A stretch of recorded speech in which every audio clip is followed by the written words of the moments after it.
Welcome to the Cabral Concept, where board-certified naturopath and integrative health practitioner Dr. Stephen Cabral shares how he was diagnosed at the age of 17 with a life-altering illness and given no hope for recovery. It was only after studying and traveling all over the world did he discover how to combine ancient Ayurvedic healing practices with state-of-the-art naturopathic and functional medicine to fully rebalance the body and re-energize it with life. It's time to discover how to get well, lose weight, and finally feel alive again. And now, here's your host, Dr. Stephen Cabral.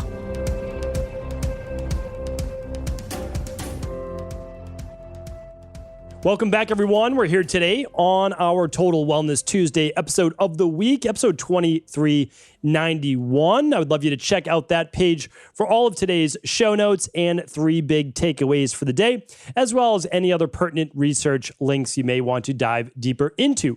So today I want to answer the question, because it does float around the internet: does iodine intake damage your thyroid or increase Hashimoto's disease?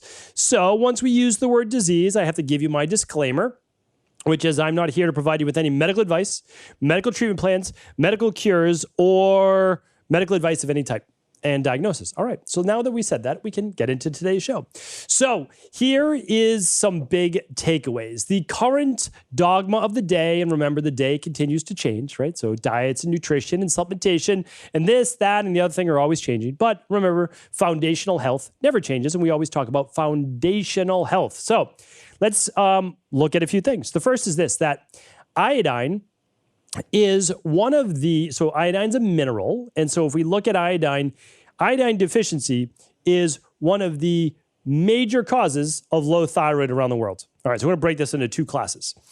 Your thyroid needs iodine in order to make thyroid hormone, right? So if we're talking about T3 and before that T4, if we're talking about making thyroid hormone and having a good, healthy, strong metabolism, so metabolism, no more dry skin, no more brain fog, no more puffiness, no more water retention, no more thinning hair, no more high cholesterol, because low thyroid could cause all of these particular things. So again, it's not the only reason for the things that I named, but it certainly plays a role in it. So the number one, so the biggest cause of low thyroid is low iodine, right? So we have to just keep in mind, like, let's take everything with a grain of salt here, right? So if you have low thyroid, okay, hypothyroidism, which means you have a TSH above a 2. I know in conventional medicine, they like to say 3 is okay, 4 is okay, up to 5 is okay. Well, it's okay, but it's suboptimal, which means you may be dealing with brain fog, low mood, low energy, high cholesterol, dry skin, thinning hair, loss of the outer third of the eyebrow. Like, these are all things that correlate with low thyroid. Okay, so that's proven without a doubt. That is science, right? You can get your iodine from food-based sources if you like things with higher iodine. I'm not going to get into those today because, excuse me, I have an entire section of my podcast just on thyroid. Literally, probably like 30 shows just on thyroid. I'm going to link those up for you today. I'm going to make it really easy. Everything will be at stephencabral.com/2391. I also have a full course just on rebalancing your thyroid. I'm telling you right now, if anything is wrong with your thyroid, you're able to fix it as long as you still have a thyroid, because some people don't. They've had it radiated, they've had it removed, all sorts of different things. If you have a thyroid, I've seen it be able to be rebalanced, okay? And that includes you. So, and I like to state that because some people think that they're not able to. And I was that person before, like, oh, other people can get well, but I can't. Well, you can. I'm telling you right now, don't give up on yourself. You can get well. This goes for anything. We're looking at a microcosm today of the greater macrocosm. Microcosm is just bad information online. Macrocosm, instead of it being thyroid, it could be any dis-ease of the body. Okay, so we know that iodine is needed in order to make thyroid hormone. All right, so where's then the controversy? The controversy is, if you take in iodine, does it increase Hashimoto's? Now, let's first discuss what Hashimoto's is. Autoimmune disease. That's what it is. Okay, so it's an autoimmune disease of your thyroid. So what is an autoimmune disease? Well, there's a genetic predisposition to it. However, that does not mean you ever have to get it. So the genetic predisposition, I talk about this in my book, The Rain Barrel Effect, right? So there's a genetic component Because if you don't have the genetic component, something else is going to go wrong in your genetics, not that thing, right? Like it's unlikely, almost impossible for me to ever have Hashimoto's. Nobody in my family has it. It's not in our genetic line. When we get an autoimmune issue, here's what happens. Rheumatoid arthritis, right? That's what happens. So that's what all four of my grandparents had, and that's what both my parents had. So we have to understand that our genetics do play a factor. However, I had the beginning of rheumatoid arthritis at 17 years old, 18 years old, 19 years old. How did I get rid of it? Well, I have the same genetics, right? And now I don't have it today. I got rid of it by rebalancing what was wrong with my body, right? What filled up my rain barrel. It's no different than any other autoimmune issue. Hashimoto's is not different than rheumatoid. It's only different in the symptoms. That's really it. The underlying root cause might be different, maybe, but it's different in the symptomatology, right? So that's the difference. But, okay, so there's an underlying predilection or predisposition, excuse me, to Hashimoto's. All right, so now is an autoimmune issue. So that means that your immune system is attacking self, right? Autoimmune, it's attacking itself. All right. It doesn't do that by accident. As much as conventional medicine, they don't even say that anymore. They used to say that. But again, conventional medicine changes its tune. And what happens? Well, it always goes back to what we've already known for 6,000 years in Ayurvedic medicine, traditional Chinese medicine. Go back to any natural form of medicine. The immune system's not messing up. It messes up, right? It becomes imbalanced because of an underlying root cause. 90% of all autoimmune issues have at least gut dysfunction with one of its primary issues for there to be an autoimmune issue. There's heavy metals, there's viruses, there's inflammation from any number of things, right? So these things all matter. Infections, bacteria, etc. Okay, so now you have an autoimmune issue, it's Hashimoto's, and you take in iodine, and it's said to do what? Well, it's said to increase antibodies. It's said to specifically increase TPO antibodies. And why is that important? Because when you are measuring for Hashimoto's, you're actually measuring those TPO antibodies. Okay, so here's what I can share with you. This is really important. It's called thyroid peroxidase production, or thyroid peroxidase, as we're looking at the specific autoimmune issue with those antibodies. So what I want to share with you is this. We've run at least, I mean, I don't know how many, but just of the stress, mood, and metabolism test, which looks at your thyroid, your cortisol levels, your sex hormones, your vitamin D, your blood sugar, like all of those things matter when you're assessing hormones, because hormones don't live in isolation. As much as your endocrinologist likes to tell you, oh, we're just going to run TSH, well, that gives you almost nothing except for how much thyroid is being produced at that 1 minute in time when you had your blood drawn. That's it. Like literally. And if you have your blood drawn later in the afternoon, all right, well, your TPO, or I mean, your TSH is probably going to be on the lower side, like better than it should look in the morning, right? So you want to really test your thyroid in the morning when you wake up. Like that's it. That's when you want to test these things. So at-home lab testing is way more convenient, easier to do, and you actually get to see if these things are happening. All right, so say you believe the dogma of the day that iodine increases TPO antibodies. All right, well, here's the thing. You want your antibodies below a 50 on the stress, mood, and metabolism test. So if you are using something like the daily thyroid support, or you're eating your seaweed snacks, or your nori crinkles, or whatever it is that you're doing for your iodine, all right, and you test your antibody levels for your Hashimoto's, and it doesn't increase, iodine is not increasing TPO. That's what we see the majority of the time. That's literally what we see the majority of the time. I'm gonna say, though, there are some exceptions, right? So there are some exceptions, and oftentimes, though, it's based on the amount of iodine you're taking in. So iodine, your body's going to use, if it's in its natural form, potassium iodine, iodine from, again, seaweed, whatever it might be, you're gonna produce a natural amount. You're not going to overproduce, okay? But some people are taking, instead of micrograms per day, 200, 400 micrograms of iodine, they're taking in milligrams of iodine. They're taking in quite a bit of iodine. Why is this important?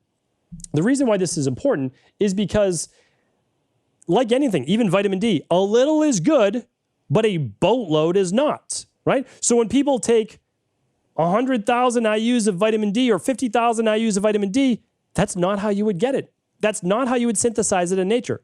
You don't want to take that much. Just because it's convenient to take it once a week, which is what MDs tell their patients to do, no.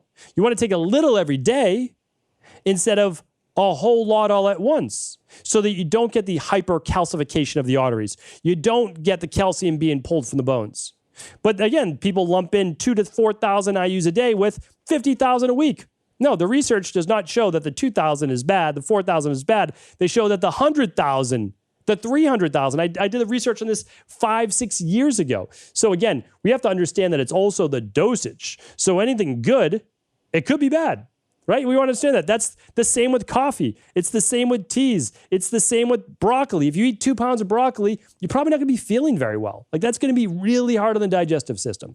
All right. So again, think micrograms of iodine, not milligrams of iodine. So it goes basically grams, milligrams, micrograms. Micrograms are the smaller amount. Okay.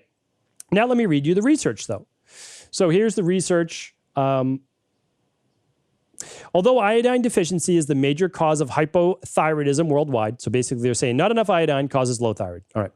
Autoimmune thyroiditis, Hashimoto's, is the primary cause in the United States and westernized countries. Some concerns has been raised about supplementing iodine in individuals with Hashimoto's as it can stimulate thyroid peroxidase production, which in turn triggers an increase in TPO antibodies and potentially an autoimmune flare-up. That research was done in 2021.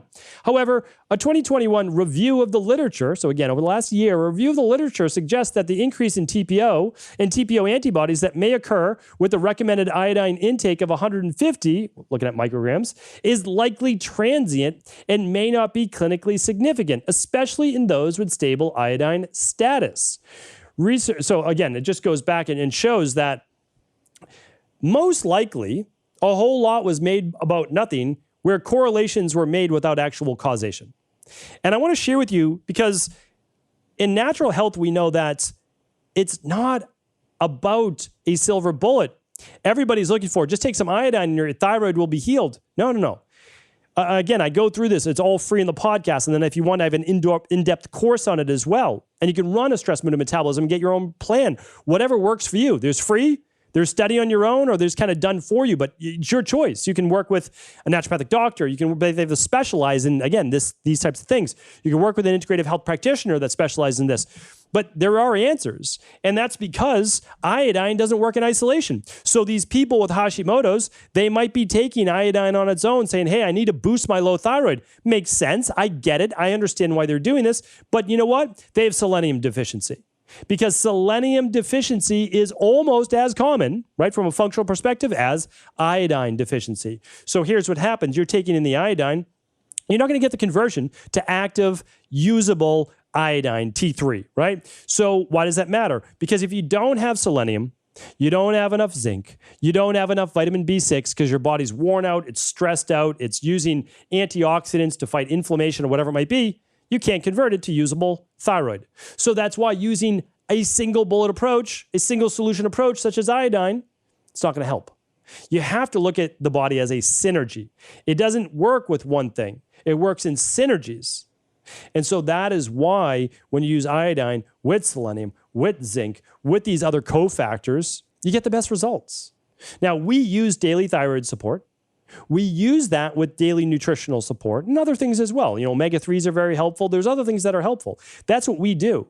But at the same time, again, I want to really try to stress this, that does not fix the autoimmune issues. And again, I'm always sharing with you the truth. That helps boost thyroid, okay?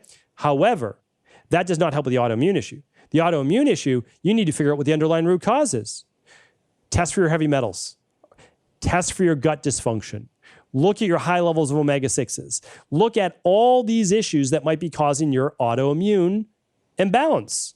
Look at it from an underlying root cause. I recommend running the Big Five, but it's your choice. You might run just the starter kit, right? It's a little less expensive to do that. It's your choice. But I wanted to share this with you here today because there's too much. I know that a lot of health practitioners online are not trying to do you wrong. I really believe that. But they're sharing marketing-based solutions. They're sharing just silver bullet, single solution. Do this and you fix everything. Oh, don't do this because they're being contrarians. It's the same thing with certain vitamins and minerals. They're just being contrarians. And they're not helping anybody. So if you're a health practitioner and you're constantly just pointing out what, there's a falsity in this, there's a falsity in this. You can find a falsity in anything, like literally anything. That's not helping anybody. You might be building your social media following, but that's not helping the world. I really want people to rethink, if you're in this profession or any profession, that you're trying to give answers and solutions, that you're trying to build people up rather than just break everything down into chaos. It doesn't serve any good. So hopefully today's podcast was helpful. I hope it answers the question, is iodine hurting your thyroid or causing higher levels of Hashimoto's? Well, first, you can actually tell, right? Like if you have Hashimoto's, first of all, I'd find the underlying root cause. But second is if you're taking something with iodine, don't use too much. And the next thing is you can lab test right at home and find out, is it increasing TPO antibodies? If the answer is yes, just make sure you didn't change multiple variables. And if you didn't, well, then decrease. And if it did increase it, right, your TPO antibodies. But if it didn't, it's not an issue. And if you're taking it with selenium and the B6 and the zinc, it's most likely going to help. That's what I've seen, again, as a clinician, not someone who just reads the research. I love the research, but seeing it every day in my practice, overseeing a team of 17 health people, right? Health coaches. So again, I wanted to share that with you. Sometimes I get a little bit more fiery than other times. That's my Pitta-based personality, my Aries-based birth sign here. But you have to understand is that I want the best for you. I want the best for this industry. And I think we need to provide the nuances around these, sensationalized headlines. All right. So hopefully today's podcast was helpful. Thank you so much. As always, if it was, please do feel free to share it with anybody else you believe could serve. Take care, everybody.